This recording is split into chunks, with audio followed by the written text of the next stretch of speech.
rather have $1 million in cash or $6,000 a month for the rest of your life?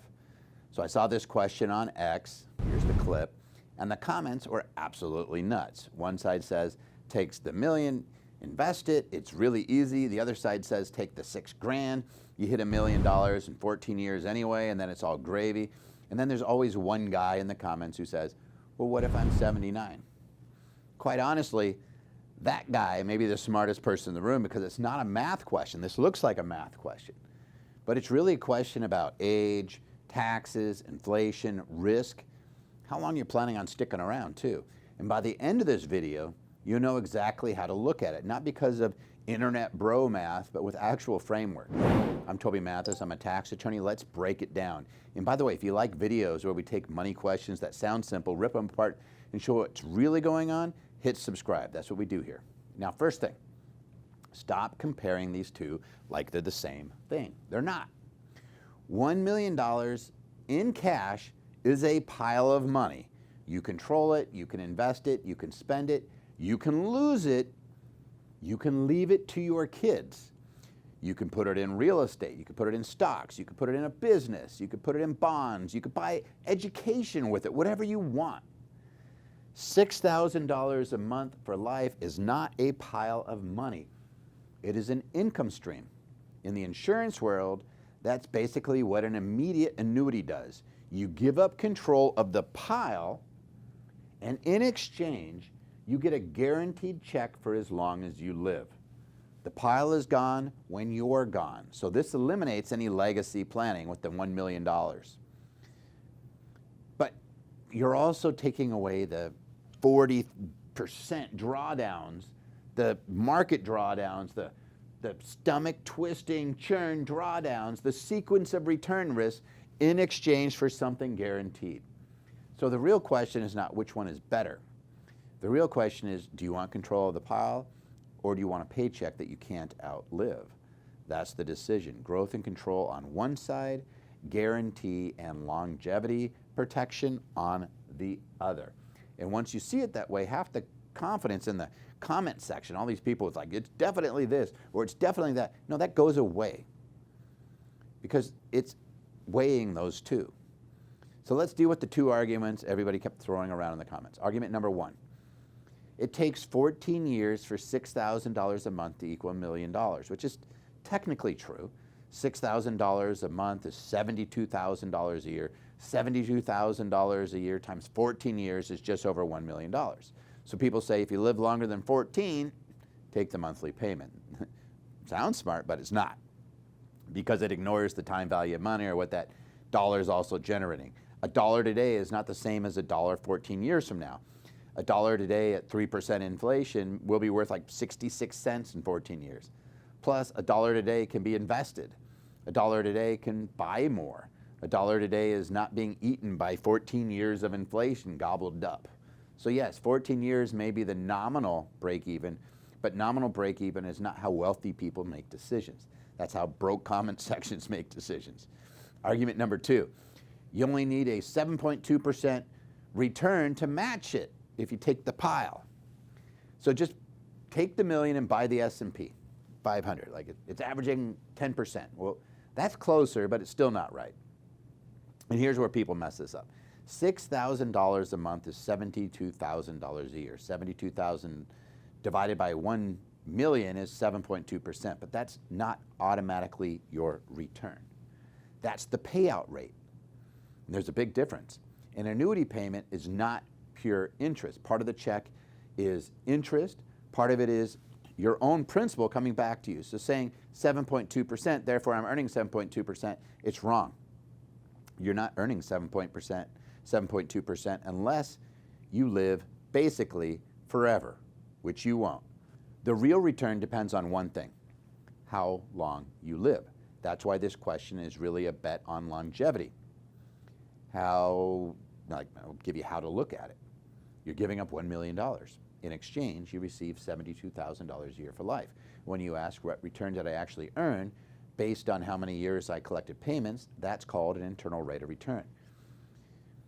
You do not need to love spreadsheets. You just need to understand what the numbers are telling you. If you collect payments for 14 years, you basically earned Nothing. You got your $1 million back slowly in dollars that were losing purchasing powers every year.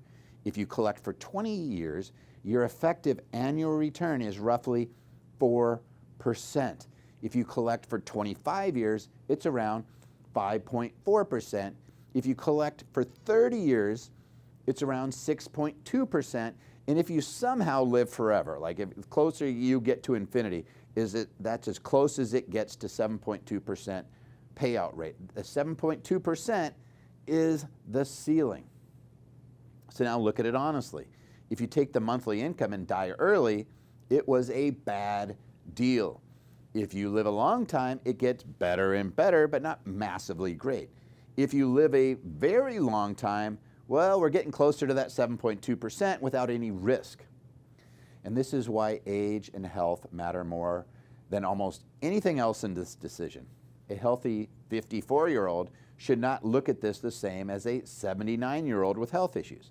The 79-year-old in the comments understood something instinctively. For life is only valuable if there's a lot of life left. And here's the twist most people miss. A real annuity is priced based on your age. Insurance companies aren't stupid. They do not give the same monthly payment to a 54-year-old and a 75-year-old. Why? Because the 54-year-old may collect checks for 40 years. A 75-year-old may collect checks for 10, 15, maybe 20 years. So age really does matter. But it's not the only thing that matters. The contract design matters too. So I actually ran these numbers through Fidelity using my own age. I'm 54 right now. On a $1 million annuity, the quotes came back around $5,400 to $5,600 a month, depending on what's the guarantee. So option one, I get a cash refund. I guaranteed I get $1 million, and then I get this $5,458 a month. And if that $5,458 a month does not equal $1 million, the insurance company would make up the difference should I die. So I'm guaranteed to get $1 million. A 10-year guarantee option where I'm guaranteed payments for 10 years. If I die 5 years into it, then I get something more. That was around $5,663 a month. That basically means, hey, if I die before that 10 years up, my heirs would receive the remaining payments until that 10 years was met.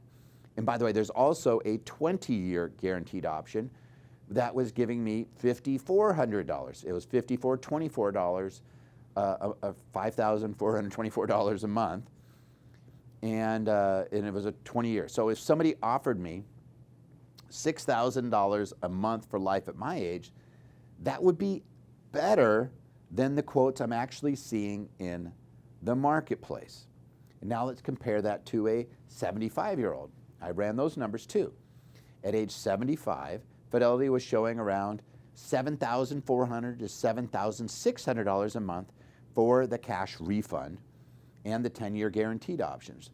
The guaranteed option is closer to the $5,400 or the $7,400 a month. The 10-year guarantee option, $7,600 a month. So let me make sure I'm saying this right. $5,400 a month is the I get $1 million no matter what. 10-year guarantee, $7,600. 20-year guarantee dropped it down to almost $6,200 a month. Why? Because at age 75, a 20-year guarantee means the insurance company is effectively guaranteeing payments until 95. Even if the person, the annuitant, dies earlier, even if I die earlier, they're guaranteeing it. And so that beneficiary protection is expensive. And so here's the lesson. A flat $6,000 a month offer is not equally good for everyone. At my age, 54, maybe you're a lot younger, that starts to look pretty attractive compared to if you were going out in the marketplace. At age 75, $6,000 a month may be below compared to other options. Maybe it's close to the 20-year guaranteed version, that's it. And that's why you can't just look at it, hey, this is just a monthly payment. You have to ask, how old am I? Is there cash refund? Is there a guaranteed period? Is it single life only? Does anything go to my beneficiaries if I die early? Because two annuities can say income for life and be completely different. The age matters, Your guarantees matter, your beneficiary protection matters, and the only way to know whether the offer is good is to compare it to real quotes for your, for your age, and compare the contract terms. Now let's talk about the part nobody wants to talk about. Inflation. Is the $6,000 a month indexed to inflation? Does it go up every year? At 3% inflation, $6,000 today has the purchase power of, I think it's around $3,300 in 20 years. Like, it goes down, the purchasing power. After 20 years, or 25 years, it's below $3,000. So it gets cut in half in 25 years. So when someone says $6,000 a month for life, it sounds amazing. My question is, today's dollars, future dollars. Is it indexed for inflation? Is it fixed? Because if it is fixed, inflation's going to eat it. You still get the check just buys less groceries, less gas, less insurance, less travel, less everything. Think of it 20 years ago, somebody offered you $6,000 a month. That's very different than if somebody asked it today. You could buy a lot more 20 years ago. And that's why the inflation adjustment is huge. And if there's no inflation adjustment, you need a haircut on that payment. I mean, that's gonna be pretty difficult. It's gonna be tough for me to like that. Now, the real issue for real people. Can you afford the risk associated with the $1 million? Can you afford it? You ever heard of something called sequence of returns? You get the $1 million, which, by the way, is that even before or after taxes? We'll get to that in a little bit. But do you already have your needs met via some other sources of income? Or would you be using that $1 million to live off of? Do you have Social Security? Do you have a pension? Do you have rents, royalties, interest, capital gains? Do you have dividends already coming in? Because if you do not, that $6,000 a month may be just the thing to allow you to take risk with your capital. Think of it like this. You meet a retiree and they gleefully tell you that their entire net worth is $1 million and I'm going to put it all into Bitcoin. Sound like a good idea? What if they said, I'm going to put it all into the S&P? Well, drawdowns are real. The 2000 dot-com bubble, that was the drawdown from peak to trough was almost 50%. It was 49%. That $1 million goes down to 500,000. That person ain't feeling so good. Between 2007 and 2009, the drawdown was 57%. The $1 million went down to what? 430,000? Ooh. COVID, 2019, 34% drawdown. That $1 million, one year, no longer $1 million, 660,000. Do I need to use that money to live off of? Other question. Let's say you go down with the $6,000 a month option. Who's paying you? Because that lifetime payment is only as good as the person or the company behind it. Is this a A-rated insurance company? Are they regulated? Do they have a state guarantee association? Or is this just like your cousin Eddie saying, trust me here, bro, I'll send you 6 months or $6,000 a month for life? Don't trust my cousin. It's a completely different deal because that promise matters, the contract you sign matters, the guarantees, those matter, and the fine print matters. Never analyze a lifetime payment without asking who's that counterparty, who's going to be making the payments, and what if they go broke? Because $6,000 a month for life sounds really clean, but the contract underneath it may be anything but. And the party making the payments may be anything but. Now let's talk about something else. What about your kids, or your spouse, or your charities that you care about, or whoever else you care about? A lump sum, if I get that, I can leave that behind. If you take $1 million, invest it, and die next year, your heirs still receive something. If the asset's appreciated, they may receive a step-up in basis at death. Great for taxes, depending on the asset and the rules that apply. That could be huge, a huge tax benefit. But a single life annuity, you die, check stops. That's it.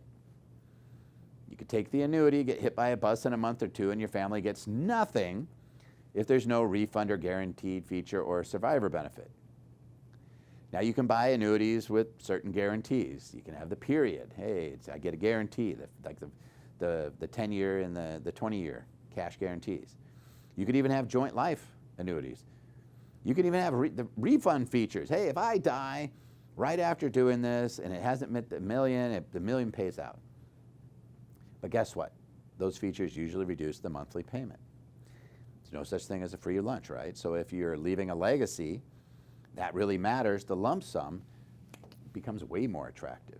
If you have no heirs, no spouse, no charity, and your main fear is simply, I don't want to run out of money, before you can run out of time, right? I just don't want to run out of money while I'm alive. That becomes more attractive if you don't have other income sources. Like some people, they've already got it handled. They're like, yeah, just give me the $1 million.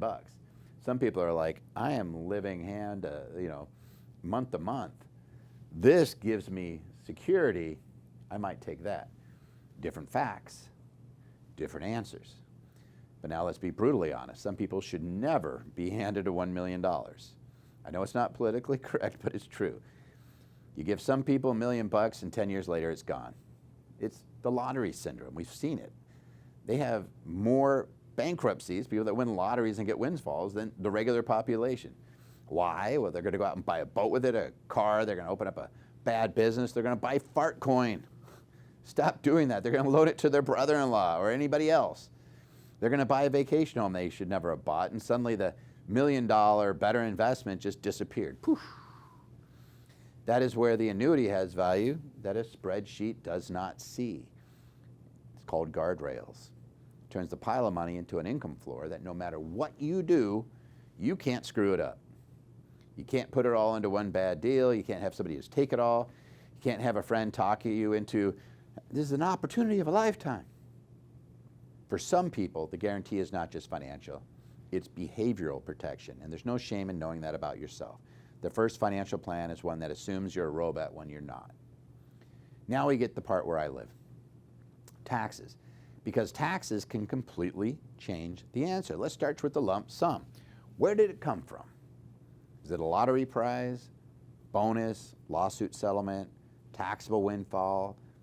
That $1 million may not really be $1 million, right? After federal income taxes, maybe state taxes, you could be looking at far less.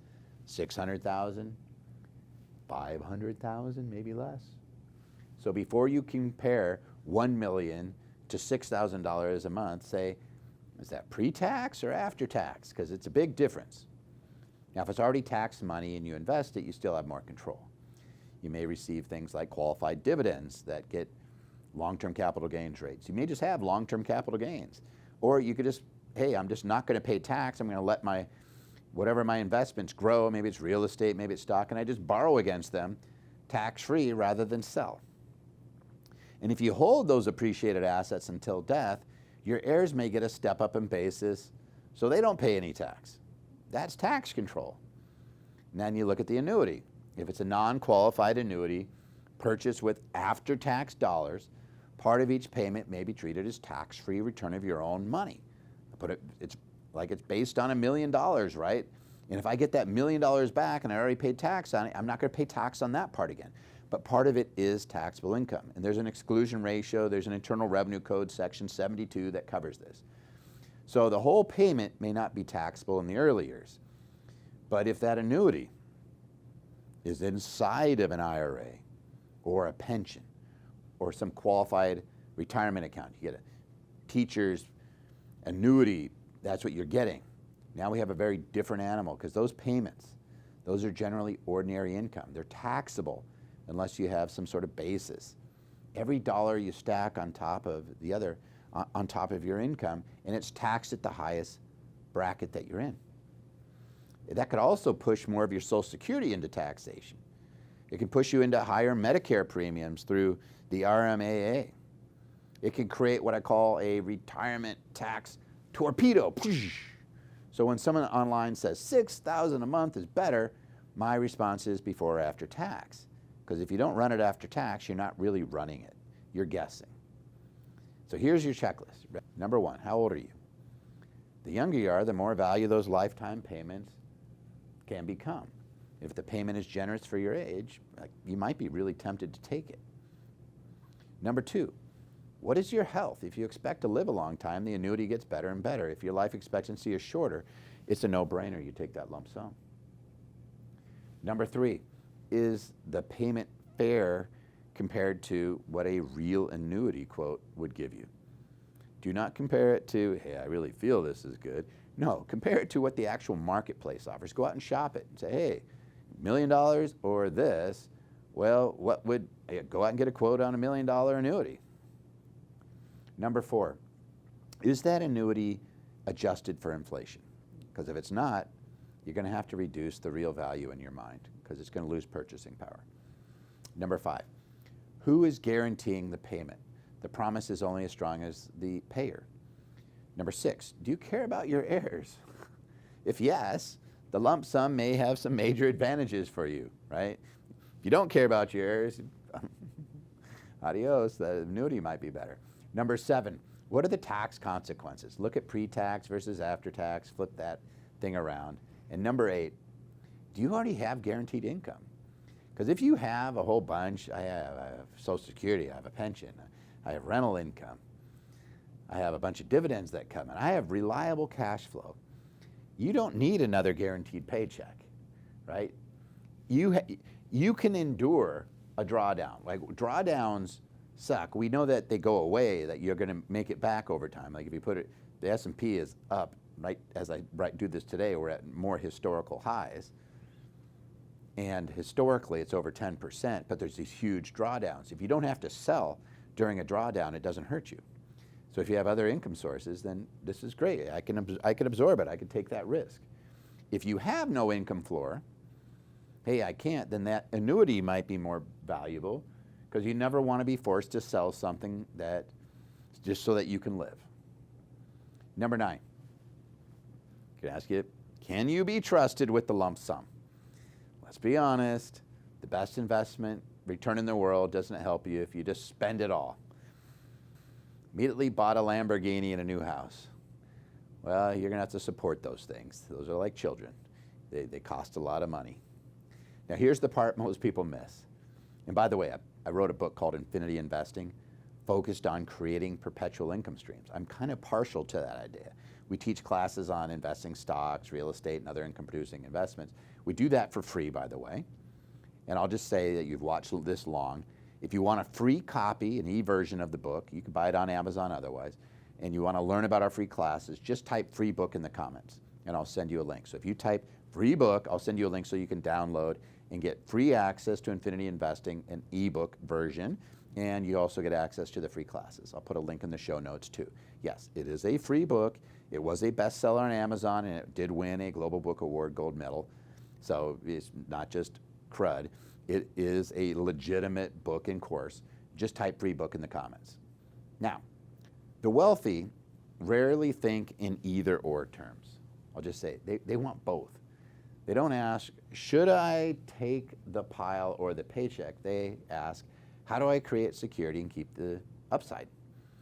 So one answer might be take that lump sum and use part of it to buy a guaranteed income floor. There's nothing wrong with that. And keep the rest liquid and invested. And now you have both. You have income you cannot outlive, and you still have capital for growth, emergencies, give something to your heirs. I have money, dry powder for opportunities. That's a very different way of thinking. That's how wealthy people structure money. So $1 million cash or $6,000 a life, anyone who says it's a no-brainer is just not thinking. The answer depends on your age, your health, your taxes, inflation, your heirs, your other income, the strength of the payer, the contract terms, your own discipline, knowing who you are. And that's not a cop-out. That's the actual analysis. But the best answer may be neither extreme. Hey, take the pile, build yourself a paycheck that you need, keep the upside. And once you understand it, you stop arguing like the internet and start thinking like a wealthy investor. By the way, put in your comments what you initially thought. What was your instinct on this, and what would you do now after this? And if this helped, please hit subscribe. Join our channel. We take financial questions that look simple, expose what everybody's missing, and show you how to actually think it through. I'm Toby Mathis. See you in the next one.